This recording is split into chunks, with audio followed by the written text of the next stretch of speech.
en Radio 10. El sonido de la realidad. 5 minutos pasaron de las 5, seguimos preocupados y atentos a lo que pasa en Bolivia y estamos en comunicación con el expresidente de Ecuador, Rafael Correa. Rafael, gracias por esta comunicación. Fernando Borroni lo saluda. Fernando, muchas gracias por esta entrevista. Un inmenso abrazo a nuestra querida Argentina. Bueno, Rafael, la preocupación, ¿no? La preocupación y la angustia de estos momentos que está viviendo Bolivia y por tanto la región. Increíble, o sea, esto parece una pesadilla. ¿Cómo ha retrocedido nuestra América hace unos pocos años? Esto era imposible en nuestra América, sobre todo en América del Sur, cuando existía UNASUR, un compromiso por la democracia, la unidad regional. Todo lo han destruido estos años y aquí están las consecuencias. Todavía tenemos payasos de charretera que en pleno siglo XXI creen poder decidir quién es el presidente o no de un país y decidir quiénes son los ministros. Ojalá los verdaderos demócratas, derecha e izquierda, se unan para rechazar este golpe de Estado. Lastimosamente, con mucho dolor te tengo que decir que en verdad cierta derecha no cree en la democracia, cree en sus intereses, y esto ha sido una destrucción sistemática en los últimos años, porque la democracia no es solo votar cada 4 o 5 años, sino Estado de Derecho, equilibrio de poderes, y todo aquello han destruido, sobre todo el principal equilibrio de poderes, que es el poder, la separación, más que equilibrio, separación del poder público, del poder privado del poder público. Tenemos poderes privados que se han tomado del poder público y han convertido al Estado tan solo en un instrumento para sus intereses grupales o personales. En todo caso, ojalá toda América, el mundo se una para rechazar este trasnochado intento de golpe de Estado en nuestra querida Bolivia. Rafael, hay algo que de alguna manera se salen de tus palabras, que es, si nosotros tomamos la historia corta de Bolivia de estos últimos años, del de golpe a Evo y a Álvaro García Linera, y cómo después la resistencia popular terminó recuperando la democracia, y con esto vemos que en las instituciones de la democracia hay muchos sectores de la derecha que en realidad utilizan la propia institucionalidad para llevarse puesta la democracia. O sea, no solo eso, ¿no? No les extrañe que Bolivia sea el experimento para generalizar esta clase de cosas en el siglo XXI, claro, al ver que no pueden impedir el retorno de gobiernos y movimientos progresistas para nuestra América. Pero es una locura realmente. O sea, por ejemplo, la fijación de un troglodita como este general Zúñiga, golpista, que además evidentemente tiene una gran precariedad intelectual, ¿no? En el sentido de que no vuelva Evo Morales, que acabo de escuchar sus declaraciones, que ya han destruido a nuestro país. ¿Destruido al país? ¿Qué claro era Bolivia antes de Evo Morales? ¿A qué nos quieren engañar? ¿Qué era Bolivia antes del proyecto MÁS, Movimiento hacia el Socialismo? O sea, están defendiendo nada más que sus intereses, sus espacios de poder, y obviamente vulgares recaderos de los imperios, ¿no? Presidente, ¿cómo le va? Marco Cittadini lo saluda. Mucho antes de que usted dejara el poder, mucho antes de que comenzara la persecución judicial que usted está sufriendo, y han sufrido otros líderes en América Latina, el caso de Cristina Kirchner, el caso de Lula da Silva, en Ecuador se produjo una sonada que fue policial, no fue militar, que tuvo características completamente distintas de lo que vemos ahora, pero yo lo menciono porque recuerdo que en ese momento la UNASUR, funcionando a pleno, tuvo una respuesta muy fuerte de todos los presidentes que se reunieron y condenaron aquello que estaba sucediendo en Ecuador.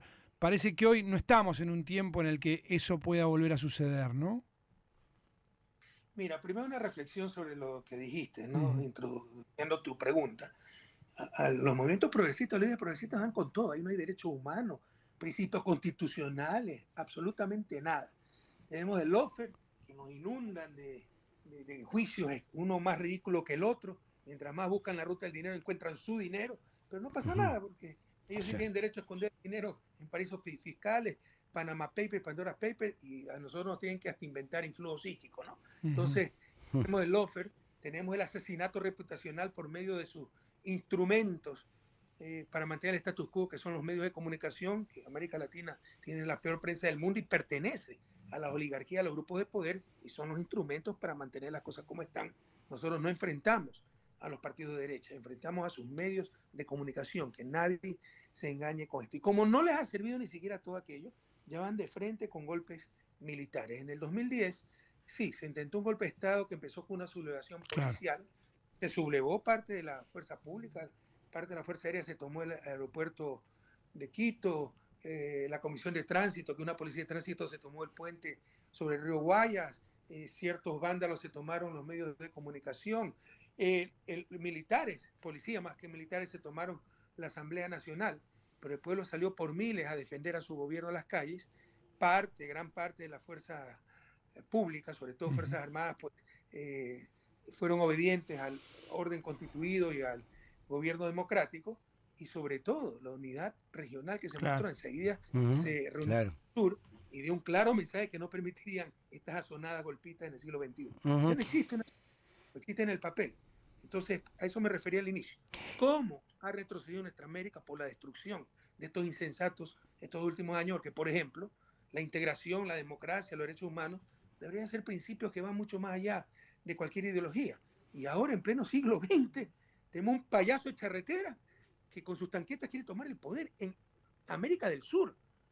Y por eso decía, hace unos años esto hubiese sido absolutamente imposible. Claro. El rol de la OEA años atrás fue francamente cómplice, concretamente del golpe en Bolivia. Ahora en estos momentos, Rafael, Luis Almagro está condenando, ¿no?, los acontecimientos en Bolivia. Quizás Luis Almagro ahora empezó a ser un poco más democrático. No, es uno de los grandes culpables de lo que ha pasado, pero ante lo burdo del movimiento golpista en Bolivia, algo tendrá que decir.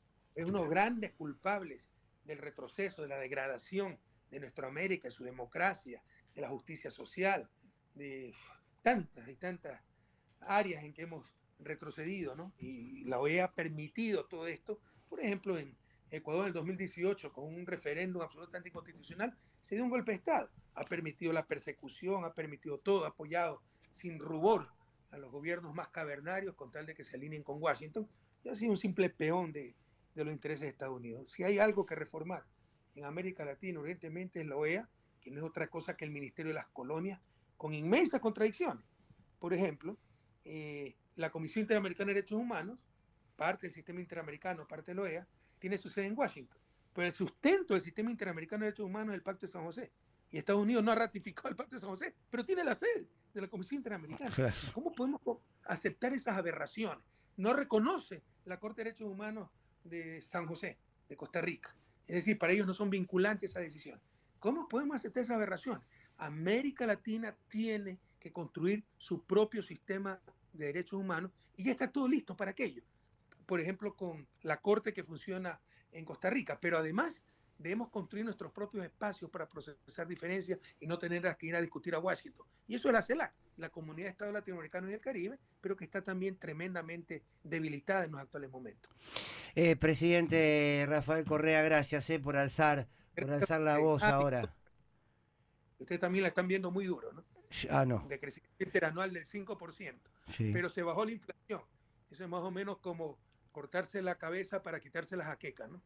Es una barbaridad. Exacto. Bueno, pero también la preocupación de que por eso nosotros estamos aquí atentos a ver cuál va a ser la expresión del gobierno argentino frente a lo que está pasando en Bolivia. Lo que pasa es que pierden los más pobres, que no son los que salen en los medios de comunicación, ¿no? Claro. Los que salen en los medios de comunicación son los dueños de los medios de comunicación, y ellos siempre tendrán trabajo, empleo, y les conviene que vaya la inflación, y a todos nos conviene, pero ¿a qué costo?